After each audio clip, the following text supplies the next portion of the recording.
Hi, my name is Derek Carr, and you guys have recently heard from my good old friends Malaya and Ethan, where they spoke about the information and problems that are going on in California due to the lack of clean water.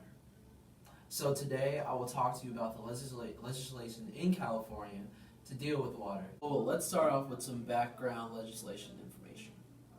So you wouldn't have to know what legislation is already in place.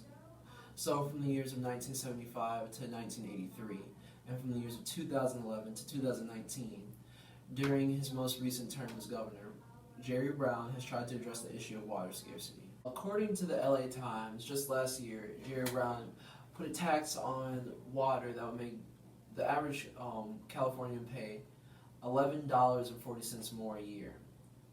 And also, according to the McClatchy investigation, 360,000 people in California are exposed to unsafe water daily. That's a lot of people that aren't drinking clean water. So this study also found that since 2012, 6 million people have been exposed to unsafe water conditions.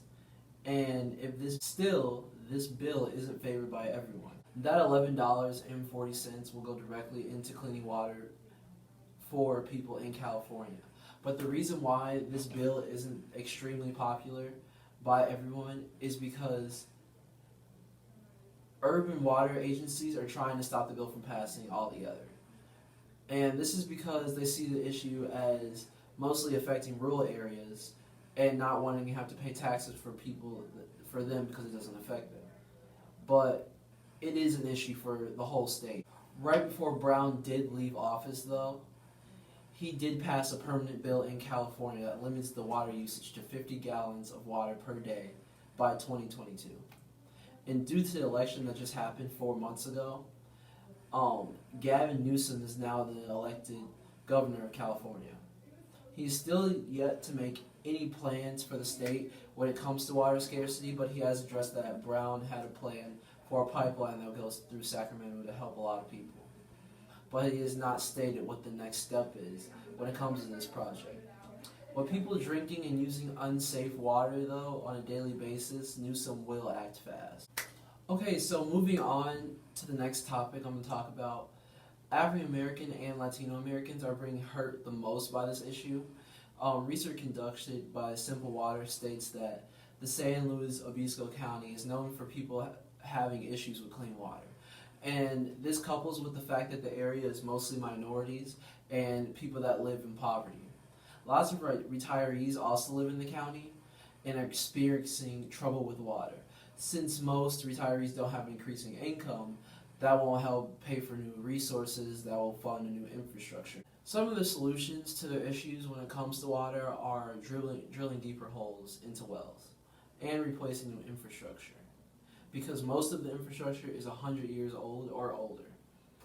This group of people are very unrepresented in the political world. Due to unrepresentation, these citizens make the hard choice every day to either take the risk of drinking their own water that they pay for every single day, or going to the local supermarket and spending extra money on water bottles just to have clean water. So the next thing I want to talk about is how California water crisis does not only affect the state of California, or just not even the U.S. Groundwater in California is huge because the state is responsible for 43% of the nation's crops, according to Seametrics. The prices of crops in the United States will rise because there are less crops to grow because of the amount of water there is. This is also because farmers are using their own money to get water and to grow crops, making it more spendy, so they're going to charge more for their crops. According to Seametrics, California is also known to be the 5th largest food supplier in the world. So scarcity of water in the state of California is a global issue and not just affecting the U.S. or just the state itself. The last thing that scientists have predicted is that this drought is not going to go away anytime soon, because it's predicted to last until the end of the century. Meaning that politicians in this area, as well as all over the world, need to make this a huge issue to talk about. And they are, because they're trying to pass bills to fix this problem. But people every single day are getting sick due to unsafe and contaminated water in California. California has also recently tried to take steps, and have, when it comes to the issue. mostly Brown and Newsom are trying to do something now. The people that are living in these unrepresented communities need to have help when it comes to the legislation in this area. The renewable resource known as water won't be there anymore, and that's kind of horrifying because we kind of need that to live. And lastly, if you don't have a reason to care about this topic at all and you don't really care what I just been talking about for the past couple minutes, think about it this way. The crops that are grown in California will affect what you're going to eat.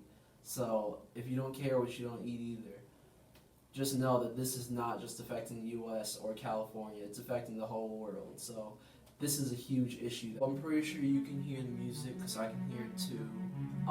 That's my time for today. I hope you really enjoyed the video. Please don't forget to hit the like button and subscribe below. Next time you'll hear from my colleague Sam, and he will talk to you about the solutions that we can make to solve this problem in California.